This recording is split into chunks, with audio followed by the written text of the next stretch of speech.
Hello everyone, in this video I'm going to be looking very deeply at Ketu in the 8th house and Rahu in the 2nd house. I've actually put up this video before, but I'm going to redo it because I wasn't satisfied that I'd included all I should have, or that I'd put the actual emphasis where it should have been. So I hope you will find this very useful.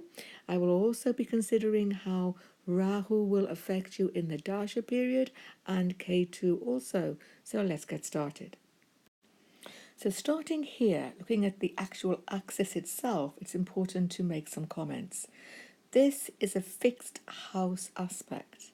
What we're seeing is that Rahu is fixed in the 2nd house and Ketu fixed in the 8th house, a Dushana house. It's not an easy placement, but it's a very transformative placement as you go through your life.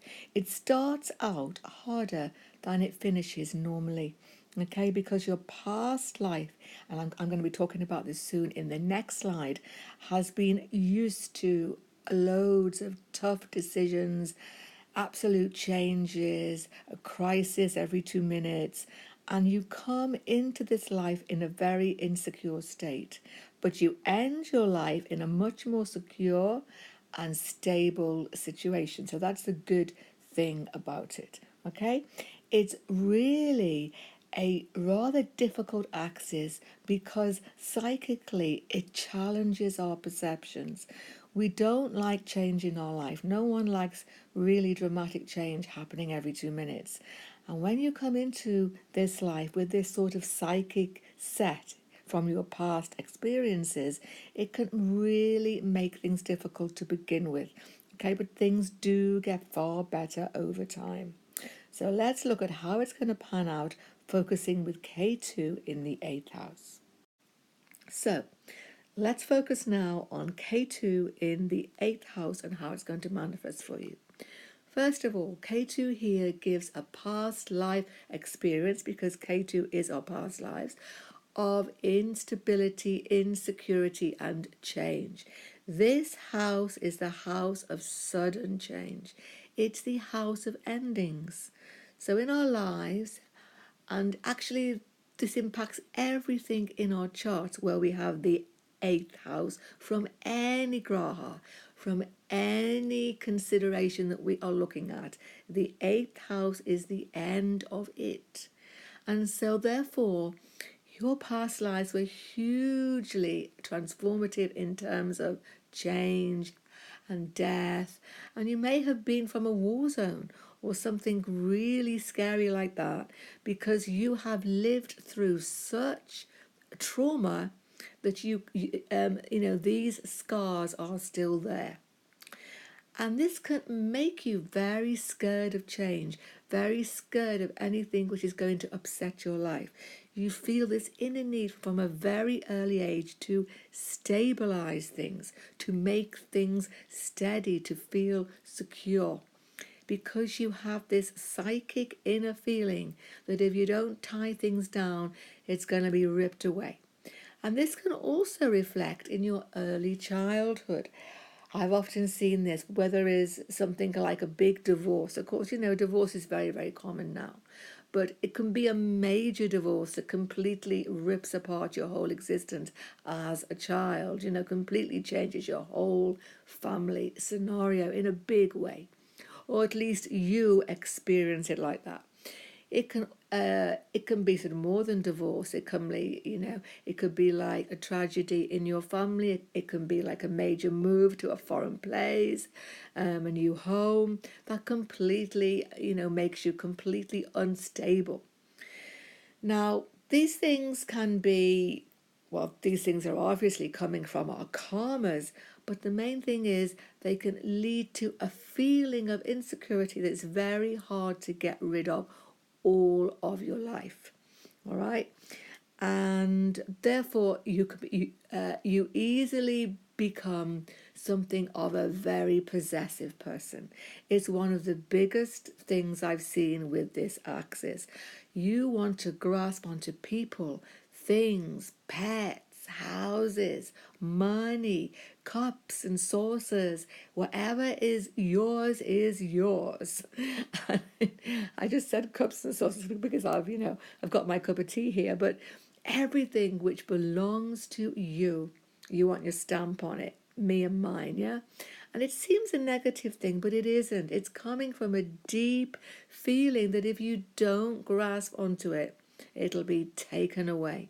All right? And it's something which you can't control, as I say. And therefore, what this can obviously lead to is a bit of an obsession with money. And one of the things that I've also seen is that this can really disturb your married life in terms of shared resources. What can often happen is that you are afraid to be open with your spouse. You are afraid to be totally open with anybody about how much money that you've got. You can have secret bank accounts, secret stores of money. It can go to all sorts of extremes, or it can simply mean a great deal of caution around money, and it may be that you would like to have a prenup as well, okay, before you marry. You may not do that, but you might think, hey, that's a really good idea, actually, because you really want to tie things down. You don't want to come out as a loser financially. That's a big thing in your psyche, all right? And then the other side of this house is, of course, inheritances. Now, this particular Ketu is not going to give you that sort of thing easily. If you do get an inheritance, and there may be inheritances, it will often be disappointing or will not be what you would have thought you were going to get or how you were going to get it, all right? And the whole lesson here, the whole karmic lesson is that you need to move away from codependence, over-dependence on other people, thinking that you've got a right to this and a right to that, and just let things go.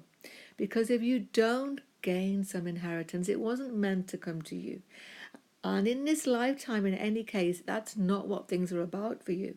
Your whole spiritual development is all dependent on you here. You must become self-reliant, independent and resourceful. And if you do that, then you can build up loads of wealth, but you have to do it yourself. It's all about independence in this lifetime, okay? What else can I say here? Well, when we look at our Dasha period of Ketu, all of the things I've just been discussing can come to the fore. So when is the best time to have this Ketu Dasha? There is hardly any good time if it's going to bring up sudden changes in your life, which it will do. You can see a serious loss in your life, okay? And of course, there can be the loss of people in your life, but that is nothing to be scared of, because that can only happen if you've got a D9 involvement also, okay? And in any case, we all have to lose people in our life at some point. So, don't become over scared of it. What you will find, though, is that you have a real impetus to change your life during this Dasha, which will very often involve foreign travel, moving, and a new home. And it can be very positive for you. And, it may often be that you're forced into it, though, by circumstances outside of your control, a sudden trauma, a sudden change, but still, it can be ultimately positive, okay? Because in this lifetime, and by the way, I've often seen that this can lead to an individual who loves foreign places, who loves foreign cultures, who gets so much out of going to live in foreign cultures that you often end up living there permanently. And it can be a very good thing for you, because often where you are born has a negative psychic atmosphere and you're not stable there. And so you do end up seeking an absolute complete change in your life, which may involve foreign travel and living somewhere else. And in fact, foreign travel, as an end note here, is something which is very favourable for you in general. Okay, you're the sort of person who just needs to get away from things. And that is often because of your psychic overload, because you have such a profound psychic overload that you need a bit of peace and quiet, and it does you so much good. All right. And I think I would just like to make the final statement here that you do have a great love of astrology, a great love of the occult and secret knowledge. And it's a very good thing for you. You dig so deeply into these things, okay, that you gain knowledge which helps you to deal with all of these traumas in your lives. And actually, why do people come to astrology anyway? Isn't it all about control? Isn't it all about trying to know what's going to happen, what's going to happen next? Isn't it all about trying to understand yourself better and maybe understand other people? But deep down, it is a bit about control, isn't it? You know, it's about wanting to know what things are about.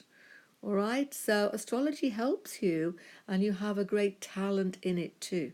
It's a great place for an astrologer.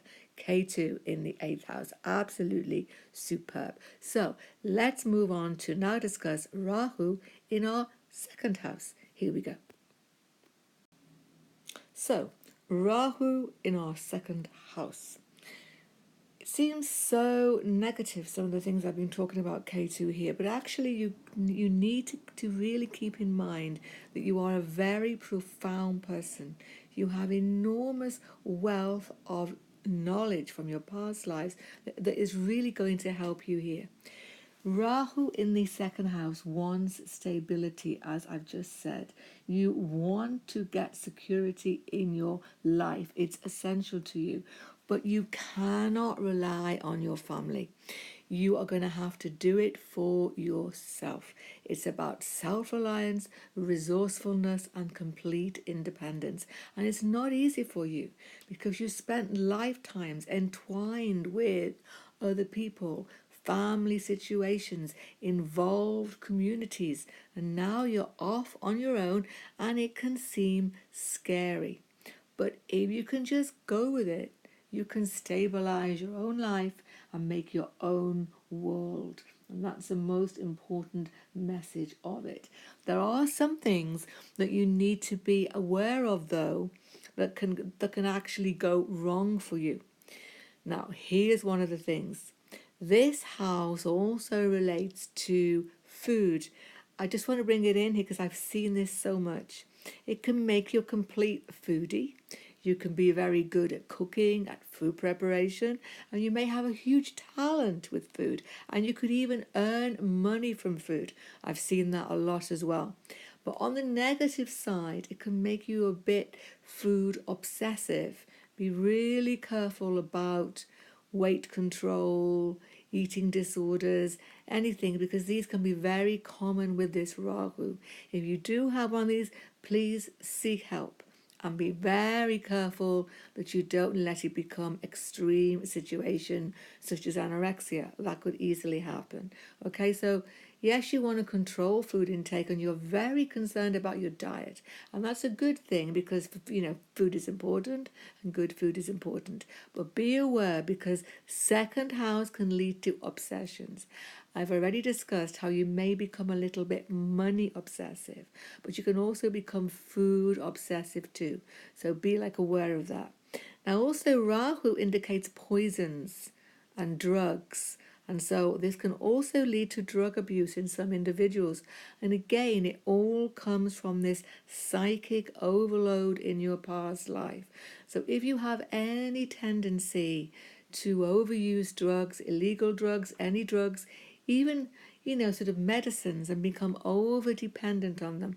I'm not talking about the medicines you need when you are seriously ill, but sometimes people can be over dependent on painkillers if they don't even need them. That sort of thing. You can easily fall into that sort of trap with this Rahu. So be very, very careful of that and be self aware. okay? Because Rahu has a sixth house aspect here, and that can, as I say, lead to obsession over sixth house things. And this, the sixth house does impact, with sort of medical issues, okay? So be very careful that you're only using drugs when you need to, because you easily become an addict. You easily become addicted to things. And as I say, it's because of your psychic need to stabilize your life that this can happen to you. Okay, now another thing is money situation. Let's just get it over and done with now. You're going to have to make your own money. You're going to have to earn your own pot in this, life. But the sooner you start doing it, the sooner you just learn that you can do this for yourself, you can become immensely wealthy. This is not a house of lacking in wealth, but this wealth is not going to come from your family. You may feel that, oh, my family don't support me, they don't give me the help they should, and that may well happen. And that's all because in your past lives you were over dependent on that, and you need to move away from it. Now, as I say, you may be secretive about money. Be very careful that you are above board and very honest. Rahu has a tendency, I don't want to say to lie here, but to bend the truth. It's very important, particularly when you go into your Rahu Dasha, when it's going to be really a tendency for you to be open and honest with other people. Don't be afraid. Don't think you're going to lose by being open and honest, okay? Also, watch your speech, because Rahu here can sometimes be rather harsh in your speech. You can sometimes say things without really meaning to be harsh, but it just comes out that way time and again. You can be sort of brutally honest in a way that isn't nice, though. So, you do have to learn to be very careful how you talk to other people, because Rahu and Ketu are our karmic axis. And therefore, what we do, with these particular areas of life have a big impact on our future incarnations. What goes around comes around. We all know the score. So just a little point there that I sort of had to bring in. Now, sort of Rahu here is about really more than money and food and stuff like that. It's about your values in life, what you value, what matters to you. You are moving away from your family situation. As I've said, you may already be living in another culture. You may be taking on board these sort of values from another culture. You may marry somebody from another culture. You are open to other cultures and other religious beliefs as well. And you are open to challenging your own early childhood belief system. And this can be very valuable for you. It's not a negative thing at all. It's really good. You are going to, however, you are absolutely going to build your, your own value system, which will be unique to you. And that can be a very, very, very, very good thing. And finally, in the Dasha period of Rahu, well, it's the 6th house and the 10th house that come to the fore. This is one of the biggest things I've seen.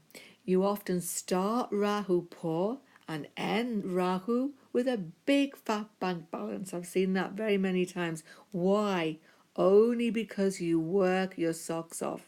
Rahu in the 6th house, Rahu aspecting the 6th house of hard work and the 10th house of your whole public image and your career builds up a whole new business for you, a whole new, career path in which you can be very successful. The only problem is there may be some enemies, there may be some open obstacles, but you can overcome them. Rahu does very well in these, two houses anyway, so you gain from that 5th house aspect. Okay, so Rahu Dasha is the best time in your life to strike out on your own.